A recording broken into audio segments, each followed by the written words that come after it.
Hello everyone, ಎಲ್ಲರೂ ಹೇಗಿದ್ದೀರಾ? ಎಲ್ಲರೂ ಚೆನ್ನಾಗಿದ್ದೀರಾ ಅಂದ್ಕೊಂಡಿದ್ದೀನಿ. So welcome to spirit wonder.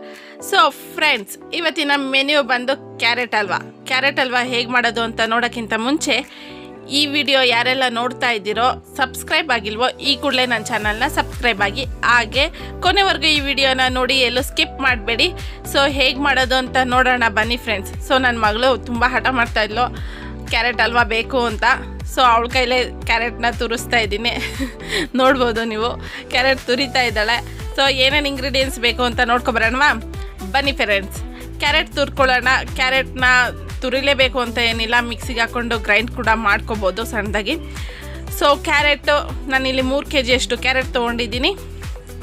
1 ಲೀಟ್ರಷ್ಟು ಹಾಲು ತೊಗೊಂಡಿದ್ದೀನಿ. ಆಮೇಲೆ ನಾನಿಲ್ಲಿ ಡ್ರೈ ಫ್ರೂಟ್ಸ್ ತೊಗೊಂಡಿದ್ದೀನಿ. ಡ್ರೈ ಫ್ರೂಟ್ಸ್ ಬಂದು ಗೋಡಂಬಿ, ಬಾದಾಮಿ, ದ್ರಾಕ್ಷಿ, ಪಿಸ್ತಾ ತೊಗೊಂಡಿದ್ದೀನಿ. ಇದಿಷ್ಟು ಬೇಕಾಗಿರೋದು. ಆಮೇಲೆ ನಾನಿಲ್ಲಿ 3 kgಗೆ ಅರ್ಧ kg ಅಷ್ಟು ಸಕ್ಕರೆ ಹಾಕ್ತಾಯಿದ್ದೀನಿ. ಆಮೇಲೆ ಇಲ್ಲಿ ಕೋವಾ ತೊಗೊಂಡಿದ್ದೀನಿ. ಕೋವಾ ನಿಮಗೆ ಆಪ್ಷನಲ್ಲು, ಬೇಕು ಅಂದರೆ ಹಾಕೋಬೋದು, ಇಲ್ಲಾಂದರೆ ನೋ ಪ್ರಾಬ್ಲಮ್. ಸೊ ಹೇಗೆ ಮಾಡೋದು ಅಂತ ಅಂದರೆ, ಇಲ್ಲಿ ನಾನು ಆಲ್ರೆಡಿ ಬಾಣಲಿಗೆ ತುಪ್ಪ ಹಾಕಿ ಅದು ಕಾದಾದಮೇಲೆ ನಾನು ಕ್ಯಾರೆಟ್ನ ಹಾಕ್ತಾಯಿದ್ದೀನಿ. ಕ್ಯಾರೆಟ್ನ ಫಸ್ಟು ಯಾವಾಗಲೂ ತುಪ್ಪದಲ್ಲಿ ಫ್ರೈ ಮಾಡಬೇಕು ಫ್ರೆಂಡ್ಸ್. ತುಪ್ಪದಲ್ಲಿ ಫ್ರೈ ಮಾಡಿದ್ರೇ ಅದು ತುಂಬಾ ಟೇಸ್ಟಿಯಾಗಿರುತ್ತೆ, ಮತ್ತು ಕಲರ್ ಕೂಡ ತುಂಬ ಚೆನ್ನಾಗಿರುತ್ತೆ, ಎಮ್ಮಿಯಾಗೂ ಕೂಡ ಇರುತ್ತೆ. ಆಮೇಲೆ ನಾನಿಲ್ಲಿ ಏಲಕ್ಕಿ ಪುಡಿ ಕೂಡ ತೊಗೊಂಡಿದ್ದೀನಿ. ಏಲಕ್ಕಿ ಪುಡಿ ಹಾಕಲೇಬೇಕು, ಫ್ಲೇವರ್ ನಿಮಗೆ ಸಿಗಬೇಕು ಅಂತಂದರೆ ಏಲಕ್ಕಿ ಪುಡಿ ಹಾಕಲೇಬೇಕು. ನಾನಿಲ್ಲಿ ಒಂದು 5-6 ಸ್ಪೂನಷ್ಟು ತುಪ್ಪ ಹಾಕಿದ್ದೀನಿ. ನಾನು ಲಾಸ್ಟಲ್ಲಿ ಕೂಡ ತುಪ್ಪ ಹಾಕ್ತೀನಿ. ಸೊ ಹಾಗಾಗಿ ಬರೀ ಇಲ್ಲಿ ನಾನು ಕ್ಯಾರೆಟ್ ಸ್ವಲ್ಪ ಫ್ರೈ ಮಾಡೋದಕ್ಕೋಸ್ಕರ ನಾನು ತುಪ್ಪ ಯೂಸ್ ಮಾಡ್ತಾಯಿದ್ದೀನಿ. ನೀವು ಬೆಣ್ಣೆ ಕೂಡ ಯೂಸ್ ಮಾಡ್ಬೋದು, ತುಂಬಾ ಚೆನ್ನಾಗಿರುತ್ತೆ. ನಮ್ಮ ಮನೇಲಿ ಬೆಣ್ಣೆ ಆಲ್ರೆಡಿ ಎಲ್ಲ ತುಪ್ಪ ಮಾಡಿಬಿಟ್ಟಿದೆ. ಸೊ ಹಾಗಾಗಿ ಬೆಣ್ಣೆ ಇರಲಿಲ್ಲ, ನಾನು ಅದಕ್ಕೆ ತುಪ್ಪ ಹಾಕಿದ್ದೀನಿ. ಸೊ ತುಪ್ಪ ಅದು ಒಂದು ಸ್ವಲ್ಪ ಕಲರ್ ಒಂದು ಸ್ವಲ್ಪ ಟ್ರಾನ್ಸ್ಫರ್ ಆಗುತ್ತೆ, ಅಲ್ಲಿವರೆಗೂ ನೀವು ಕ್ಯಾರೆಟ್ನ ಹುರ್ಕೋಬೇಕು. ಅದಾದಮೇಲೆ ನಾನಿಲ್ಲಿ ಹಾಲು ಹಾಕ್ತಾಯಿದ್ದೀನಿ. 1 ಲೀಟ್ರಷ್ಟು ಹಾಲು ಹಾಕ್ತಾಯಿದ್ದೀನಿ ಫ್ರೆಂಡ್ಸ್. ಗಟ್ಟಿ ಹಾಲು ನಾನು ಕಾಯಿಸ್ಕೊಂಡಿಲ್ಲ, ಹಾಗೆ ಹಾಕ್ತಾಯಿದ್ದೀನಿ. ನೀವು ಕಾಯಿಸ್ಕೊಂಡು ಕೂಡ ಹಾಕೋಬೋದು, ನೋ ಪ್ರಾಬ್ಲಮ್. ನಾನು ಕಾಯಿಸ್ಕೊಂಡಿಲ್ಲ, ಗಟ್ಟಿ ಹಾಲನ್ನೇ ಯೂಸ್ ಮಾಡ್ತಾಯಿದ್ದೀನಿ. ಯಾಕಂದರೆ ಅದು ನೀವು ಬೇಯ್ತಾ ನಿಮಗೆ ಅದರಲ್ಲೇ ಜಿಡ್ಡು ಬಿಟ್ಕೊಳ್ಳುತ್ತೆ. ಸೊ ಗಟ್ಟಿ ಆಗುತ್ತೆ, ಕೋವಾ ಹಾಕುವಂಥ ಇದೇ ಇರೋದಿಲ್ಲ. ಸೊ ಹಾಗಾಗಿ ನಾನಿಲ್ಲಿ ಗಟ್ಟಿ ಹಾಲನ್ನೇ ಯೂಸ್ ಮಾಡ್ತಾಯಿದ್ದೀನಿ. ಚೆನ್ನಾಗಿ ಮಿಕ್ಸ್ ಮಾಡ್ಕೊಳ್ಳೋಣ. ನೋಡ್ಬೋದು, ನೋಡಿ ಎಷ್ಟು ಚೆನ್ನಾಗಿ ಕಾಣಿಸ್ತಾ ಇದೆ ಅಲ್ವಾ ಫ್ರೆಂಡ್ಸ್. ಸ್ಮೆಲ್ಲು ಕೂಡ ಅಷ್ಟೇ, ರೋಮ ತುಂಬಾ ಚೆನ್ನಾಗಿದೆ. ಅಷ್ಟು ನೋಡ್ತಾ ಇದ್ದಂಗೆ ತಿನ್ನಬೇಕು ಅನಿಸ್ತಾ ಇರುತ್ತೆ. ಸೊ ಫ್ರೆಂಡ್ಸ್, ಈ ಥರ ಚೆನ್ನಾಗಿ ಅದು ಹಾಲು ಎಲ್ಲ ಚೆನ್ನಾಗಿ ಹಿಂಗೋಗಬೇಕು, ಅಲ್ಲಿವರೆಗೂ ಚೆನ್ನಾಗಿ ಫ್ರೈ ಮಾಡ್ಕೊಳ್ಳೋಣ. ಫುಲ್ಲು ಈ ಹಾಲನ್ನ 1 ಲೀಟ್ರ್ ಏನು ಹಾಕಿರ್ತೀವೋ ಅದು ಫುಲ್ಲು ಹಿಂಗೋಗಬೇಕು. ನೋಡಿ, ನಿಮಗೆ ಅಲ್ಲಿ ವೈಟ್ ಕಲರ್ ಥರ ಕೂಡ ಕಾಣಿಸ್ತಾ ಇರ್ಬೋದು. ಹಾಲು ಹಿಂಗ್ದಷ್ಟು ಅದು ನಿಮಗೆ ಅದೇ ಕೋವಾ ಥರ ಆಗೋಗುತ್ತೆ. ಸೊ ಹಾಗಾಗಿ ಕೋವಾ ಆಪ್ಷನಲ್ ಅಂತ ಹೇಳಿದ್ದು, ಬೇಕು ಅಂದರೆ ಹಾಕೋಬೋದು, ಇಲ್ಲಾಂದರೆ ತೊಂದರೆ ಇಲ್ಲ. ಇವಾಗೆಲ್ಲ ಹಾಲೆಲ್ಲ ಹಿಂಗೋಗಿದೆ, ಚೆನ್ನಾಗಿ ಫ್ರೈ ಮಾಡ್ಕೊಂಡಿದ್ದೀನಿ. ನೋಡ್ಬೋದು ನೀವು. ನಾನು ಇದಾದಮೇಲೆ ನಾನು ಸಕ್ಕರೆ ಹಾಕ್ತಾಯಿದ್ದೀನಿ. ಸಕ್ಕರೆ ನಾನಿಲ್ಲಿ 3 kg ಅಂದರೆ 3 kg ಕ್ಯಾರೆಟ್ಗೆ ನಾನು ಅರ್ಧ kg ಅಷ್ಟು ಸಕ್ಕರೆ ಹಾಕ್ತಾಯಿದ್ದೀನಿ. ನೀವು ಸ್ವೀಟ್ ಒಂದು ಸ್ವಲ್ಪ ತಿಂತೀನಿ ಅಂತ ಅಂದರೆ ನೀವು ಸಕ್ಕರೆನ ಕಡಿಮೆ ಕೂಡ ಜಾಸ್ತಿ ಕೂಡ ಯೂಸ್ ಮಾಡ್ಬೋದು, ಇಲ್ಲ ಕಡಿಮೆ ಕೂಡ ಯೂಸ್ ಮಾಡ್ಬೋದು. ನಾನಿಲ್ಲಿ ಯಾವಾಗಲೂ ನಾನು kg ಲೆಕ್ಕದಲ್ಲೇ ಅಳತೆ ಗೊತ್ತಿರೋದ್ರಿಂದ ಸೊ ನಾನು kg ಲೆಕ್ಕದಲ್ಲೇ ಹೇಳ್ತಿದ್ದೀನಿ. ನಮ್ಮ ಮನೇಲಿ ಏನೇ ಮಾಡಿದ್ರು kg ಲೆಕ್ಕದಲ್ಲೇ ಮಾಡ್ತೀನಿ. ಸೊ ಹಾಗಾಗಿ ನನಗೆ kg ಲೆಕ್ಕದಲ್ಲೇ ಅಳತೆ ಗೊತ್ತಿರೋದು. ಸೊ ನಾನಿಲ್ಲಿ ಸಕ್ಕರೆ ಹಾಕ್ತಾಯಿದ್ದೀನಿ.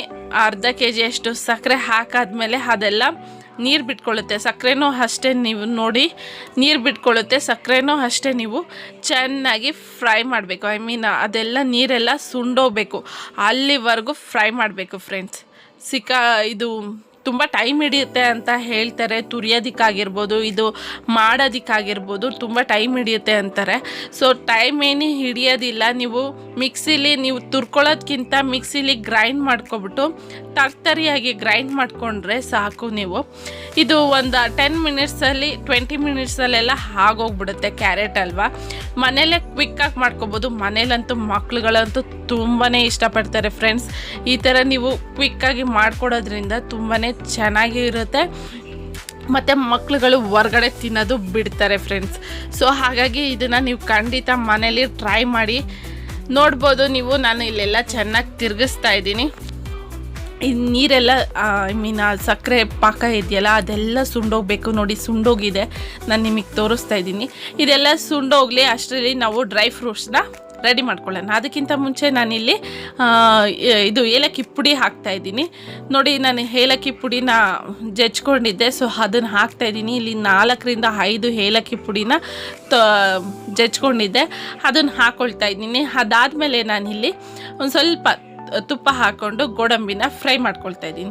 ನಾನು ಇದನ್ನು ಲಾಸ್ಟಲ್ಲಿ ಮಾಡ್ಕೊಳ್ತಾ ಇದ್ದೀನಿ, ಯಾಕೆಂದರೆ ಕ್ರಿಸ್ಪಿ ಆಗಿರುತ್ತೆ. ಸೊ ಹಾಗಾಗಿ ಲಾಸ್ಟಲ್ಲಿ ಮಾಡ್ಕೊತೀನಿ. ಕೆಲವೊಬ್ಬರೆಲ್ಲ ಫಸ್ಟೇ ಹಾಕ್ತಾರೆ. ಫಸ್ಟು ಮಾಡಿಕೊಂಡ್ರೆ ಅದು ಸಾಫ್ಟ್ ಆಗುತ್ತೆ, ಹಾಲಲ್ಲಿ ಮತ್ತು ಸಕ್ಕರೆಯಲ್ಲಿ ಬೇಯಿಸೋದ್ರಿಂದ ಸಾಫ್ಟ್ ಆಗುತ್ತೆ. ಅದು ಕೆಲವೊಬ್ರಿಗೆ ಇಷ್ಟ ಆಗುತ್ತೆ. ಸೊ ನೀವು ಅದೇ ಥರನೂ ಕೂಡ ಮಾಡ್ಕೋಬೋದು. ಇಲ್ಲಿ ನಾನು ಗೋಡಂಬಿ ಮತ್ತು ಬಾದಾಮಿ ಕೂಡ ರೋಸ್ಟ್ ಮಾಡ್ಕೊಂಡಿದ್ದೀನಿ. ಬಾದಾಮಿನೆಲ್ಲ ಸಣ್ಣದಾಗಿ ಹೆಚ್ಕೊಂಡಿದ್ದೀನಿ. ಆಮೇಲೆ ಪಿಸ್ತಾ ಕೂಡ ಹಾಕ್ಕೊಂಡಿದ್ದೀನಿ.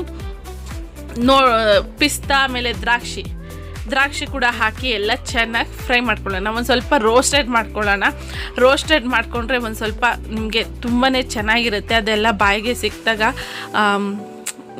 ಅದ್ರ ಫ್ಲೇವರೇ ಅದು ತಿನ್ನಬೇಕಾದ್ರೆ ಕರಮ್ ಅಂತಿರುತ್ತಲ್ಲ, ಅದ್ರ ಫ್ಲೇವರೇ ತುಂಬ ಚೆನ್ನಾಗಿರುತ್ತೆ ಫ್ರೆಂಡ್ಸ್. ಇದನ್ನೆಲ್ಲ ಹಾಕ್ಕೊಂಡಾದ್ಮೇಲೆ ನೋಡ್ಬೋದು ನೀವು, ನಾನಿಲ್ಲಿ ಒಂದು ಸ್ವಲ್ಪ ಎಲ್ಲ ನೀರೆಲ್ಲ ಹಿಂಗೋಗಿದೆ. ಅದಾದಮೇಲೆ ನಾನಿಲ್ಲಿ ಡ್ರೈ ಫ್ರೂಟ್ಸ್ನ ಹುರ್ಕೊಂಡಿದ್ನಲ್ಲ ಅದು ಹಾಕೋಣ. ಅದು ಹಾಕಿದ್ಮೇಲೆ ನೀವು ಕೇಸರಿ ಕೂಡ ಹಾಕೋಬೋದು ಫ್ರೆಂಡ್ಸ್. ಕೇಸರಿ ಕೂಡ ನೀವು ಆಪ್ಷನಲ್, ಇದು ನೀವು ಬೇಕು ಅಂದರೆ ಹಾಕೋಬೋದು. ಕೇಸರಿ ಫ್ಲೇವರ್ ಬೇರೆ ಥರನೇ ಸಿಗುತ್ತೆ ನಿಮಗೆ. ನೋಡಿ ಎಷ್ಟು ಕಲರ್ಫುಲ್ಲಾಗಿ ಕಾಣಿಸ್ತಾ ಇದೆ, ಎಷ್ಟು ಚೆನ್ನಾಗಿ ಕಾಣಿಸ್ತಾ ಇದೆ ಅಂತ ನೋಡ್ಬೋದು. ನಾನು ಇನ್ನೂ ಒಂದು 4-5 ಸ್ಪೂನ್ ತುಪ್ಪ ಕೂಡ ಹಾಕ್ತೀನಿ. ತುಪ್ಪ ಕೂಡ ಹಾಕಾದ್ಮೇಲೆ ನಾನು ನಿಮಗೆ ತೋರಿಸ್ತೀನಿ. ಕೇಸರಿ ಕೂಡ ಹಾಕ್ತಾಯಿದ್ದೀನಿ. ಸೊ ಇದು ಆಪ್ಷನಲ್, ನೀವು ಬೇಕು ಅಂತ ಅಂದರೆ ಹಾಕೋಬೋದು ಕೇಸರಿನ, ಇಲ್ಲ ಅಂತಂದರೆ ನೋ ಪ್ರಾಬ್ಲಮ್. ನೋಡಿ ಎಷ್ಟು ಚೆನ್ನಾಗಿ ಕಾಣಿಸ್ತಾ ಇದೆ ಗೊತ್ತಾ. ಯಾವ ಹೋಟ್ಲಲ್ಲೂ ನೀವು ಈ ಥರ ಟೇಸ್ಟಿಯಾಗಿ ಸಿಗೋದೇ ಇಲ್ಲ ನಿಮಗೆ. ನೀವು ಮನೇಲೇ ಮಾಡಿ ತುಂಬ ಅರ್ಧ ಗಂಟೆಲೆಲ್ಲ ಇದೆಲ್ಲ ಆಗೋಗುತ್ತೆ. ಸೊ ಈ ರೆಸಿಪಿ ನಿಮ್ಗೆ ಇಷ್ಟ ಆಗಿದ್ದರೆ ನನ್ನ ಚಾನಲ್ನ ಸಬ್ಸ್ಕ್ರೈಬ್ ಮಾಡಿ. ಈ ಕೂಡಲೇ ನನ್ನ ಚಾನಲ್ನ ಸಬ್ಸ್ಕ್ರೈಬ್ ಮಾಡಿ. ಹಾಗೆ ಈ ವಿಡಿಯೋನ ಕೊನೆವರೆಗೂ ನೋಡಿದ್ದಕ್ಕೆ ಥ್ಯಾಂಕ್ ಯು ಫ್ರೆಂಡ್ಸ್. ಲೈಕ್ ಮಾಡಿ, ಶೇರ್ ಮಾಡಿ, ಕಮೆಂಟ್ ಕೂಡ ಮಾಡಿ. ಬಾಯ್. ಇನ್ನೊಂದು ವಿಡಿಯೋದಲ್ಲಿ ಇದೇ ಥರ ರೆಸಿಪಿಯೊಂದಿಗೆ ಸಿಗ್ತೀನಿ. Bye friends.